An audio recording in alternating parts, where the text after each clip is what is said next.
Welcome to the Farming on Purpose podcast. Today's challenges in agriculture are new, but the grit and determination required to be successful have been handed down for generations. On the Farming on Purpose podcast, we preserve the ag heritage and traditions we built our identity on, while pursuing the American dream of multi-generation farms that innovate for the future. Listen along as we share stories of how farmers and ranchers are building legacies, both in their business and their character, for the sake of those they'll pass the reins to. I'm your host, Lexi Wright, and I'm excited to talk with you about the financial, generational, and production challenges facing producers in the ag industry today.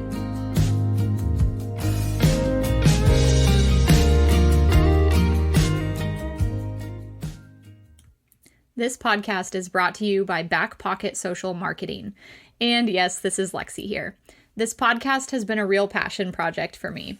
All the time that goes into interviewing guests, editing, and producing the show is sponsored by my freelance marketing agency. We specialize in website design, social media advertising, content creation and management, and email marketing. If you like to take a foundational approach to your marketing and figure out exactly what's working for you and what's not, and really focus on efficiency, then you would be a great candidate to work with us. You can reach out and talk with us more at lexi@backpocketsocial.com. We would love to help you solve your marketing challenges. Welcome back to the show, everybody. I'm super excited to have Lindsey Huseman on today. Lindsey and I'm not sure officially when we first met, but I know it was through FFA in the high school, college years at some point. We're from the same region of Kansas, so very excited to have you on today and sharing your story. Lindsey and her husband Mark manage Huseman Ranch, which includes commercial cow-calf pairs and alfalfa production, and they are blessed with the opportunity to care for the land and cows and raise their 2 children in central Kansas. Lindsey is a ranch wife and also describes herself as a homeschool mom, cowboy cook, feed truck driver, cowgirl, dog mom, skincare guru, curriculum writer, and laundry extraordinaire. And I think all of those titles, or at least a lot of them, a lot of us can identify with and understand what that means. If you know, you know. Today's pioneer women are multifaceted, and I completely agree with that, Lindsey. So thank you so much for being on the show today. I'm super excited to be here with you, and I have enjoyed listening to your podcast and just learning about all the incredible stories that everybody has. Everybody has their own story, and none of us do it the same way. So super cool to learn, and I'm happy to share. I'm so glad people have been willing to share their perspectives, because I think we learn so much just from hearing how other people are doing it. So tell us a little bit about your ag background, how you came to be involved in agriculture, and what led you to your long list of job titles today. Well, I grew up on a family farm in southeast Kansas, and my dad farmed with his brother and his dad, so my grandpa. So multi-generations on the farm. And growing up, I loved it. I always had cousins close by, and we got to help on the weekends and when we didn't have school. And I remember when I was a small girl, grade school age, my dream was to be my dad's hired man. And I would pretend that he had given me this list of chores and things that I had to do, and that was what I thought I was going to do. Then as I got older, I got involved in agriculture classes and FFA through school, and absolutely fell in love with that realm and the people involved in that. And so went to K-State, majored in agricultural education, and I taught high school ag for 8 years in a small school. Absolutely loved it. And I met my husband at K-State, and he also grew up on a family ranch. And so it worked out perfect. I know a lot of people say that you will marry somebody that's like your dad. And it's scary. My dad and my husband, Mark, have the same work ethic and the love of the land and agriculture and people and telling stories. And so it's just been a really fun transition for me to go from my family farm to his family farm. That's awesome. What a cute story too. Thinking you were going to have your list of tasks from your dad and just go out and do that every day. I'm sure that's still what you do when you go home. Probably get a list of tasks. It is, except he doesn't write it down for me like I thought that it would be on this printed list or something. That's not how this world works. We never get to plan that far ahead, right? No, absolutely not. Every day is different. Every hour is different. And on the farm and ranch, you may set out to do one thing and something comes up and your day totally looks different than what you thought it was going to. Yeah. Well, so tell us a little bit about that. I know that's a very big question, but what is the typical or atypical day-to-day look like for you? There is no typical day. So as you mentioned in the intro, we do homeschool. We have 2 children, 7 and 9, and we actually started homeschooling during the pandemic, and we just never went back to school. We liked having a home and found some really great curriculum, and so we have started homeschooling. So that has changed what the day-to-day looks like a lot. For me, on a typical day, we try to do our school in the morning and aim to be done by noon. And so then we have the afternoon to do whatever needs done. However, that varies a lot by season to season. And during calving season, so starting in February until the end of March, actually the kids and I check pastures every morning. And so then we're working school in, whenever we can find time to do it. And sometimes it's in the feed truck. And that's okay. It works for us. And so every day is different, but I really feel like my role on our farm and ranch is to keep my husband, Mark, in the field, or keep him being as productive and as effective as possible. And so sometimes that is feed truck and coaxing cows. Sometimes that's I need to be on a horseback and helping get things in. Sometimes it's making those parts runs, shuffling things around. And a lot of times it's preparing meals because everybody needs to eat. So every day it's definitely different. For sure. Well, a couple of things I want to dive into a little more. So I didn't realize that you guys shifted to homeschooling during the pandemic and then stayed. So what was that transition like, if you don't mind sharing? Well, for all of us, March 2020 was absolutely insane. It was the spring break that never ended. And, honestly, Mark had always asked me if I had thought about homeschooling, and I had not. I taught in a public high school. I loved our school. I loved the teachers. I thought that's where my kids would be.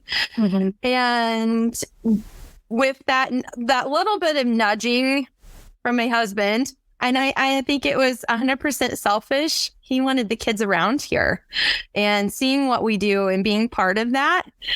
And so when we were home in March 2020, our oldest was in kindergarten, and we were trying to, at that point, it was that really important time when they were just starting to figure out, sounding some words out on how to read. And so I went looking online for a better way to help him because I didn't feel like I was adequate, didn't know what I was doing.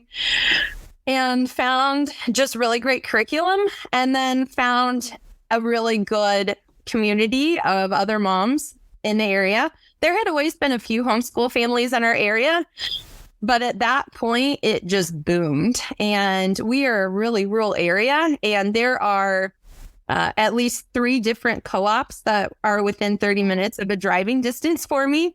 And so just the opportunity to connect with other parents really helped and really supported us and then encouraged us and made me feel like I wasn't doing it by myself.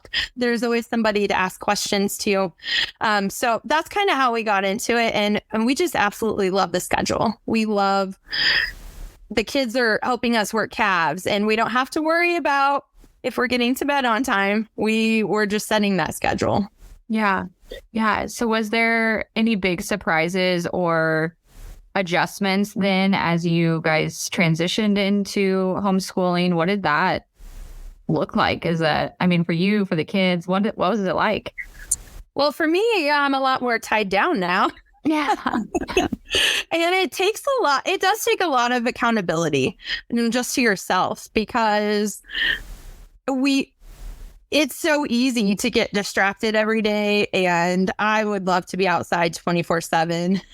And so it really takes a lot of accountability to say, okay, now we really do need to focus and do some things on our school list. And so I think that's probably the hardest, that responsibility has fallen on me now to make sure that we are doing the things that we need to do. And so that is the biggest change there. Yeah. Yeah.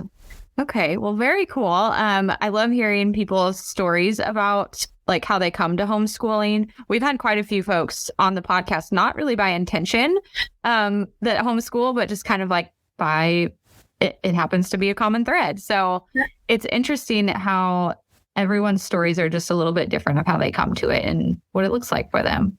Yes. And I will always say too, I don't know what the long term looks like for us. Like I take it a year at a time. Like we are really happy with where we're at in this season. I can't predict 5 years down the road what it looks like, but we take it one day at a time. Very cool. Very cool. Well, the other piece that you talked about there in the day-to-day is your role or your kind of responsibilities is to make sure that the homeschooling is getting done, but then also to make sure that Mark is staying productive out in the field and not getting held up by other tasks or other things. Has that always been your role, or how did you come to know that that was your place, your thing that you were doing? When I was working full-time and teaching, I got to help out on the weekends. Mm-hmm. And I always enjoyed that time, but also felt like I was missing out on really knowing what was going on or understanding, because I was gone a lot. And so I just didn't have a full grasp of what the whole operation and how it all fit together. So when I did quit my teaching job, that was one of the things I knew I wanted to be more involved in the day-to-day. But my strength is not in making management decisions for the farm and ranch. That's just not, I don't know what fertilizer we need to put on or how many cows we can have per acre. That's just not my strength. And I am more than glad to let Mark make all those decisions and support him in any way that I can. So I think that's really important on the family, we work with Mark's family. And so everybody has a role to play, and it's identifying what each person's strengths are, because they're not the same. And then and figuring out who's making decisions about what, and then everybody playing the role. Mm-hmm. And that's when everybody's doing their role, it works great. It does. Yeah. It's finding that role that I feel like is sometimes challenging, especially when you come in to maybe where you came into Mark's family and there were already roles in place for everyone. And then it's kind of like a big shift when you change things up. Like when you left your job and came doing this more full time, it's like, what does that look like? And there's so many unanswered questions. Absolutely. And I think there is, and I've seen it maybe in this generation, but there's definitely a shift about a woman's role also. Mm.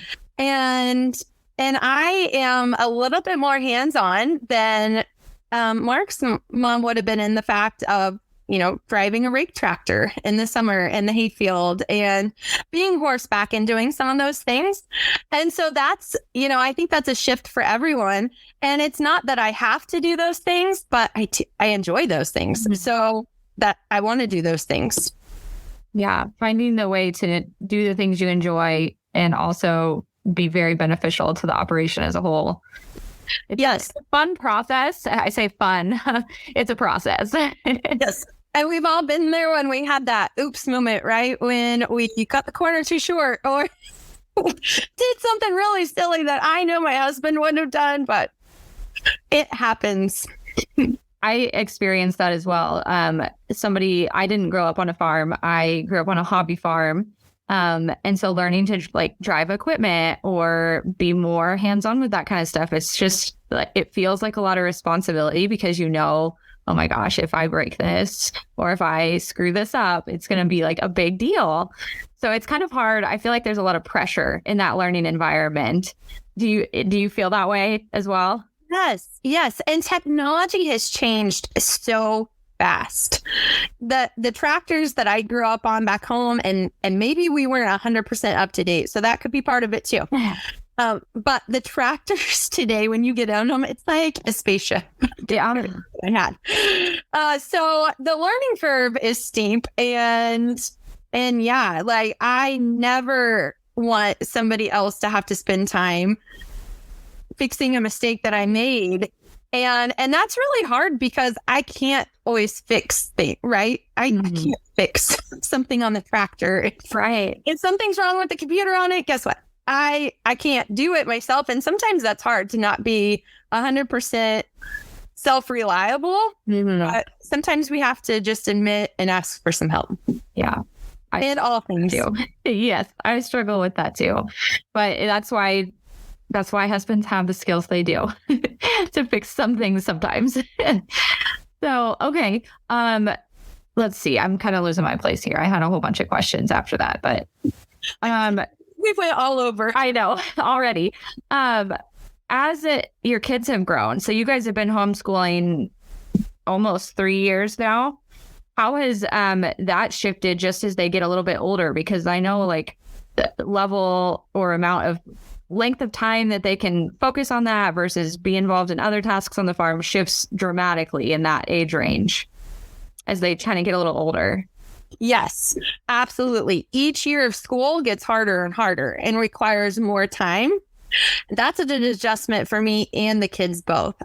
Hagen, his first year at home, we could be done in an hour. It was easy.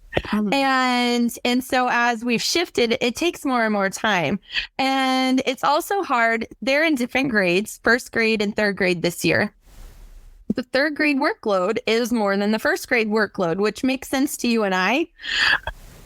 To the kids, they're like, wait, that's not fair. How come she only had to do this? So managing that. So yes, the workload of the school becomes a little bit more and more, but they also get more independent. And so as they can read better, there are pieces of that you can also turn them loose and they can do that on their own too. Yeah. Yeah. Have they been really excited and like wanting to learn more stuff on the farm? What are they excited about learning there? Yes. Our oldest is a mini Mark. And he is into everything that's going on the farm. He could tell you more. I know he knows more than I do about what's going on because he's a sponge and he completely absorbs everything from everyone. And so, he's an outdoors kid. And so the homeschool schedule for him has just been perfect. Really good motivation for him to get those lessons done. And then he can go with dad. He can go with grandpa. He can be outside and do whatever needs to be done and not miss out on anything. And so that's just been a lot of fun for them and that flexibility. We also love that we can go visit cousins. We can go see grandma. We can do some of those things whenever it works with the farming schedule. So if we have a rainy day, guess what? We're going to do something fun. Aw, that makes me smile just hearing you talk about like how he's just so anxious to get out there and spend time with dad and grandpa. Like what special opportunities that he would not otherwise have to have that like real quality time with them. Yes. I think that's a perspective shift that we all got when we were forced to be at home in the pandemic. Just getting to spend time with family and how precious and important that was. And we actually, my dad passed away during that time frame. And I think that brought a lot of perspective to me too, that is so limited. Our time is limited, and every chance that we can get to be together and to let the kids get to know family and spend time with them, like that's time that you don't get back. So I feel like we're more appreciative of that, because we got that experience. Mm-hmm.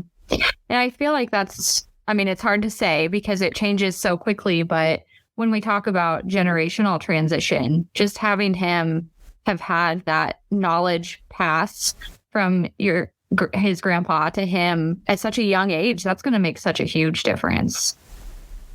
Mm-hmm. It gives more perspective about how things were and seeing that progression. Just how things develop over time and change. And that's really cool. And my kids are both into history. Like our favorite, the only thing that we watch on TV is like History Channel or documentaries. It's crazy. I love it. Because I also like history. So it's fun to see them have that passion too. Very cool. Very cool. I feel like this might be a question I'll ask and then you'll be like, it's too soon to tell. But is it different teaching your kids versus teaching in the classroom? How is that? How do you compare the two? Well, for one, I can't send them home when the bell rings. Dang it. Moms need that break sometimes. Yes, it's like that reset, right? Like if things didn't quite go well, that's okay. Send them home and then I'll retry it again. So in that's I think that's the biggest change is that it's I feel like we never leave the school because it's with us all the time. Mm-hmm. It's also a benefit, right? Because there's always constantly things that I can apply to, hey, remember when we were talking about nouns? What's a noun that you see out the window? Or, just making some of those connections to what we're learning is fun too. Yeah. That's cool. Did you feel that way at the beginning as well? Or was it like, did you have to kind of come to that realization of there's good in the fact that it never stops? Or did it feel like, oh my gosh, it never stops? Oh, that ebbs and flows, just like anything, right? Like you have good days and you have bad days. And one of the biggest, I'm a planner. And I've had to learn in the ag industry, the farm, like you can't just pencil in on your calendar what you're going to do every day because that doesn't work. And the same thing for me with school, because I was used to having a very set schedule and a list of, okay, this is what I'm going to do in this class. This is what I'm going to do in this class. This is what time it starts. This is what time it ends. Mm-hmm. And I had to let go of some of that control. I had to let go a lot of that control and become a lot more flexible and accepting of, okay, you know what? We didn't get through all of that. It's okay. And just kind of letting our schedule roll. So when I do my planning, and when I was teaching in the school, it was very very listed out and scripted. And I've gotten a lot more flexible in that. And so I'll just make a list of, okay, this is what I'd like to do this week. And I cross it off as we go. And whatever isn't crossed off rolls to the next week. And it's okay. That's a very good approach. I feel like that would be a huge struggle for me. We think about, I'm a planner as well. And that's been one of the biggest things that I've wondered, like, if we ever did go the homeschooling route. And we've talked about it some, but finding the time to plan what's coming next. And then when it doesn't go to plan, to adjust it. I feel like that takes a lot of bandwidth and a lot of practice to get to that point. Yes. And, it's different every year. Last year, we were still doing school like June 15th, and it was driving me insane. Mm-hmm. But I took a deep breath. I'm like, it's okay. It doesn't matter. True. We took a lot of days off in April last year. And so it made sense that we were still doing school June 15th. Mm-hmm. This year, we're going to be done next week. So I'm super excited. That's awesome. And it's a lot of that, just removing comparison or this is how it should be from our minds to this is how it is. And that's fine. Like, it doesn't matter. Like you said, comparison in mom life is real in everything. Hey, it's Lexi here, and I'm interrupting the show to tell you about a new option we have for marketing support for you. I've met so many people the past 6 months who are looking for DIY marketing support, and while I primarily offer marketing packages and website design in my marketing business, I'm excited to have something just for you DIYers too. So I know you need answers quickly to help you overcome tech challenges and get feedback on your marketing content when you have a spare minute to work on it. And you want to keep growing and learning how to make your marketing work in a way that makes sense for you. Here's what I've got for you. First, you can sign up for a free marketing toolkit, which includes social media post templates, email marketing outlines, video ideas, and a content planner and tracker. And to get tutorials and answers to those pressing questions, sign up for our weekly marketing tutorials for just $10 a month, where we tackle your most frustrating challenges together. Or sign up for the marketing support line, where you get direct access via text message to ask all of your tech support and marketing advice questions. It's like having a marketing and tech support person in your back pocket. We solve website issues, social media challenges, and just give feedback on the content you're creating. You can find those options at lexywrightconsulting.com/social under marketing support. Let's see here. A lot of the things that we talk about with homeschooling and raising kids on the ranch, we talk about the kids, but I think it's just as interesting to talk about how that works for the parents as well, and how you make it fulfilling for you and how you choose to find the pieces of joy for you. Like, it's for your kids, but it's also for you. So what's that look like for you? What kind of things have you put in place to fill your cup as you do these different responsibilities? Oh, absolutely. So self-care is very important, and it's hard. The farm never stops 24/7, right? But that is one of the things that I noticed when we started doing this, was that we're schooling together, we're living together, we're working together. Like, we are together 24/7 a lot. And so for me, it was coming up with some kind of a daily routine that just kind of working on my mindset and getting my mind right. And that is, for me, in the mornings, I need to be up before anybody else is up, just to have a little bit of quiet time and just decompress, right? Before the chaos starts. And that was something that I had never done before. So working in that morning routine has been really important. And another piece of it is just finding a community. And there's a couple of ways to look at this. One is a community of like-minded people that are kind of going through the same kind of thing. So that's my homeschool co-op group. Somebody that I can ask questions to, and I know they know what the struggle is. Mm-hmm. But I also think it's important to find a community that also challenges you, makes you better, right? And so that is not necessarily people that are homeschooling or are farm wives, but just people that inspire me and make me feel motivated and want to keep growing and getting better. And so for me, those two communities are a different group. One is a group that I see in person. One is actually a virtual group that I see on Zoom and get together with a group of ladies. And then we might see each other once or twice a year in person. But having that adult conversations, conversations for me is really important. Yeah. Tell me more, if you don't mind, about how you kind of identified that need for that different community of just not just like-minded, but also challengers, and how you went about finding that. So maybe a little bit of just falling into it. Mm-hmm. Love when that happens. Yeah, right.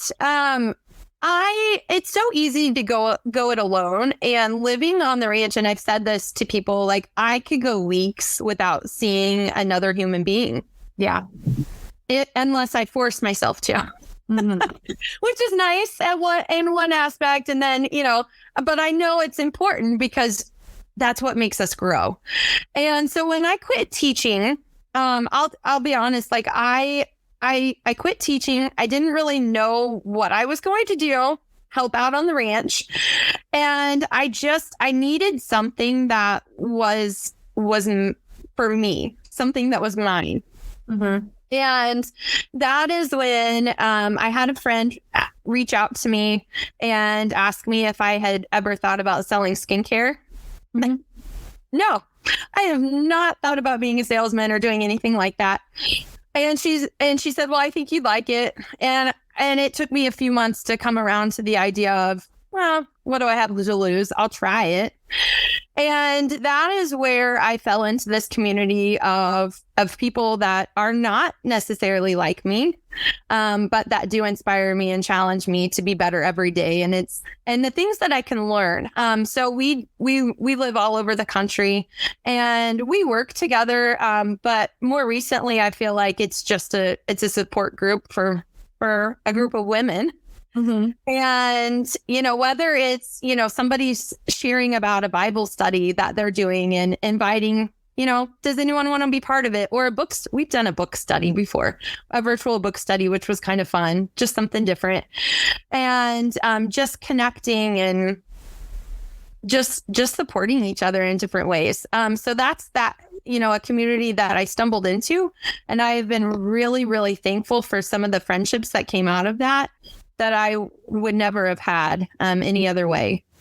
And this is one thing that I have often said is that I don't know what I want to be when I grow up. I really don't. I'm still evolving. But I strongly believe that we need to set ourselves up to be ready to take advantage of the opportunities that present themselves. I feel like so many of the things that I've done in life, I feel like we're not on my mapped out plan, but have just kind of popped up. And because of things that I did to prepare myself, I was able to go ahead and walk through that door to that new opportunity. So just being ready to take advantage of opportunities and to listen to those nudges that you're getting to say yes. I feel like that's always good advice, to be constantly looking for how to better yourself and prepare yourself for whatever may come your way. But that's really cool. I'm glad you found that community of people who challenge you. That's honestly a very selfish reason I enjoy these podcasts, is because I get to talk to people, especially moms who are just maybe a couple steps ahead of me, like their kids are just a little bit older than mine, or they're doing things a little bit different. And I love hearing that different perspective of what's ahead or what could be ahead. One thing that I haven't talked about that I would be remiss if I did not mention that. One thing that really allows us to do what we're doing is, one, our neighbors. We have the best neighbors, and that's a really broad term because they don't live right next door to us. But when we trade a lot of labor back and forth with the farm and ranch and help each other out. And when we do that, just like last week, we were working our spring calves. Everybody brings their families. So the kids are involved and the wives are involved. And everybody's looking out for each other, right? Because we know that what we do is dangerous and it involves livestock and it sometimes things happen fast and everybody is looking out for each other's kids. And I have even seen, one of our neighbors would be like giving advice to one of our kids about shortening up his reins or, where he should be and helping them understand. And so I think that is something that I absolutely love about where we're living and our neighbors, is just everybody helping out. And that you always have somebody you can call. And I have the best in-laws in the whole world. Oh, that's really special. And that's a really good community for your kids to grow up in. Like, how incredible that they know they have this group of adults to look to and watch for advice and, whatever it may be, it sounds like, whether it's work or anything. That's really cool. You couldn't do it alone. It takes a village. It really does. And I see that where we're at here, we're not nearly as big right now as we hope to be in the future, but when we get to go along to work with other families in the area on their, big cattle working days, it's really cool to see how much everybody supports the kids and just wants them to learn and be safe while they do it too. That contribute a huge amount. It's cool to see how much support the kids can give and how better everything flows when they're learning and working and contributing too. That was something that one time I had my dad come out for calf working because I'm like, you've got to come see this. It's I had never seen people rope and drag calves to the branding, right? And I'm like, you got to come see this. And he was just amazed by how all of the kids had a job. And, when our kids were young, and even Heidi is still today, sometimes her job is the squirt bottle for when we're castrating our calves. And everybody has a job and they feel important and they are. And it works better when everybody is doing their role. Yeah. Much better when everybody can do one or two things instead of 15. Yes. Very good. I feel like that's a good analogy for farm work too. That's why it takes a community. It goes so much smoother when there are people working together on it instead of trying to do everything yourself, whether that's sharing labor back and forth or even sharing equipment and making it work that way. I feel like a lot of folks might, especially in the ag world, see a family with two parents who are on the farm and ranch every day and feel like, well, that must be nice. Like, a lot of folks work in town because of insurance reasons or whatever. How do you guys make that work from a cash flow perspective? How did you get to the point where that was a really comfortable or really good decision for your family, if you feel comfortable sharing? That was a huge debate when I was trying to decide if I was going to quit my job or not. And it probably bothered me more than it did Mark. Just because it's all the extra things, right, that we want to be able to do.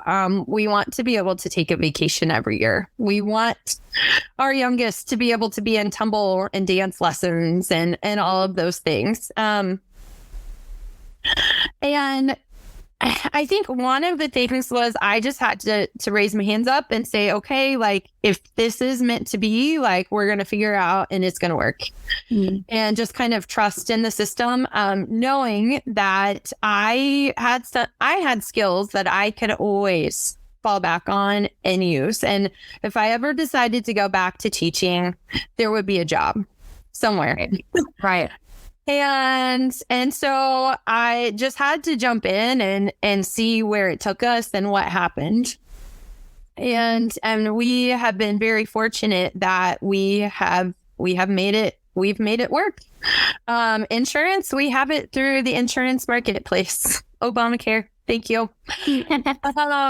And just also, and that is, and I debate on if it's for the cash flow reasons, or if it's me more selfishly wanting something of my own still, and to use some of those skills. But I have been amazed by how many opportunities there are to do things from home. I know I mentioned my skincare business, and that's one of the first things that I got into. But then I also, out of the blue, I've probably been home for a few months, and I had a call from a former ag teacher who was in a different position, and he said, "Hey, what are you doing?"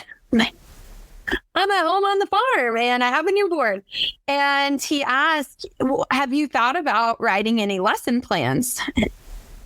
Well, I used to do that. And I'm like, "Does it pay?" And he said, "Absolutely. It's a paying job." And so again, this is one of those opportunities that I did not see coming. But I said, sure, I would love to write some lesson plans, use my brain that I had used in my former job, and get paid for it. And so those types of opportunities have continued to present themselves over and over. The ag world is a small world. that the FFA world is a small interconnected world. Mm-hmm. And so I take on these projects to help pay for all the extra things, but also for me too, because I enjoy them. And maybe it helps keep me sane. I'm not sure. Yeah. That's important too. Well, I appreciate you being willing to share what that looks like for you guys. I know you can tell I'm nervous to talk about it because everyone looks at it so differently perspective wise, but it's an issue that a lot of women on farms face, is trying to make that decision. So I appreciate you sharing what it looks like for you guys. So, well, good. One other thing that I wanted to talk about, unless we travel down any other rabbit holes, was one thing you mentioned when we were talking at the beginning was doing things on your terms.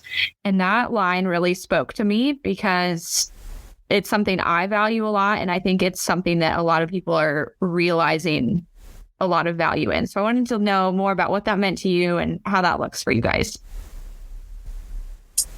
Well, when I was teaching, we had days that we could take off, but it was hard to take those days off. And when Mark would say, "Hey, I need you today. Can you get the day off?" And they either struggled and might find a sub at the last minute, but guess what? I still had to write sub plans so I could be gone at the last minute. And I was awful about not taking those days because I loved teaching and I loved my students and I didn't want them to miss a day. So that was a personal struggle for me. And having had that struggle and appreciating that, the opportunity to be our own bosses and to have control over our schedule and what we're doing every day is invaluable to us. And I would have a hard time giving that control back and reporting to somebody else, just because we've had that opportunity to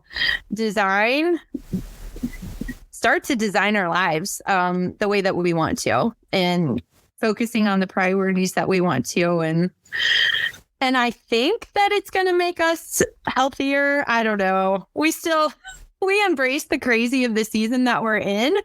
But we know that we chose this, and everything that we're doing, we consciously said, yes, we're going to take that on. We're going to do that. And I think it just makes us feel like we have more control over our lives. Yeah, for sure. I think seeing that shift for myself as well, going from working in an office employed somewhere else to working for myself, even just in the small things of being able to start dinner in the morning and know that I made that conscious decision versus making it at 6:30 p.m. is a huge, huge difference. Mm-hmm. Being able to do that. And I guess the on the other side is the stress that it does carry, right? Because we are the ones that are doing everything, and if something doesn't get done, it's because we didn't do it. So there's that, I guess, that stress of things need to get done, and if they don't, we're going to have a failure, a crop failure, or that cash flow problem. So there's a lot of responsibility and stress that comes with being your own boss too. There is. I love that you brought that up, because that's a perspective shift I've been focusing a lot on personally lately. It's a lot of stress because it's so much responsibility to be the one in charge of making sure all these things happen. But it's also a huge pride thing, I think, of like, I am proud to be the one responsible for making these things happen. And when I look at it from that way, it's so much less stressful. It's more like, I do this because I'm proud to do it, not because everything will blow up if I don't. Yes. And telling yourself, I get to do this. Mm-hmm. I don't have to do this.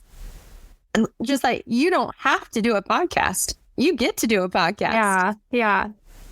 Just that little word shift. Mm-hmm. Makes a big difference. Yeah. So, well, thank you so much, Lindsey, for coming on the show today. Where can people learn more about you and hear more about your story if they want to follow up? I am on social media, of course. I have Instagram and Facebook, both. It's my name, Lindsey Huseman. You can follow me there. Sometimes I post a lot, and then I have seasons where I'm really busy and that's not my top priority. But I do try to share things there and love to see what others are doing as well. I also have a web page where I post links that are relevant and important to me. One of my favorites is my recipe links.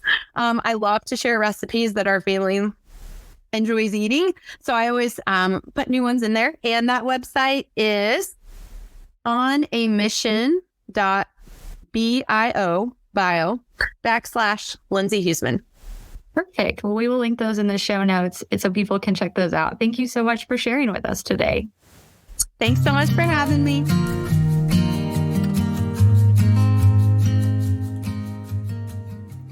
Do you know someone building their ag legacy or with stories of yesteryear on the farm that need to be shared? Please let us know or help them apply to be a guest on the show at farmingonpurpose.com/guest. If you've enjoyed spending time with us today, please take a moment to review the show on Apple Podcasts or give us a share on social media. You can follow the host of Farming on Purpose, Lexi, at Farming on Purpose on all social media. And let us know what topics you want to hear more about.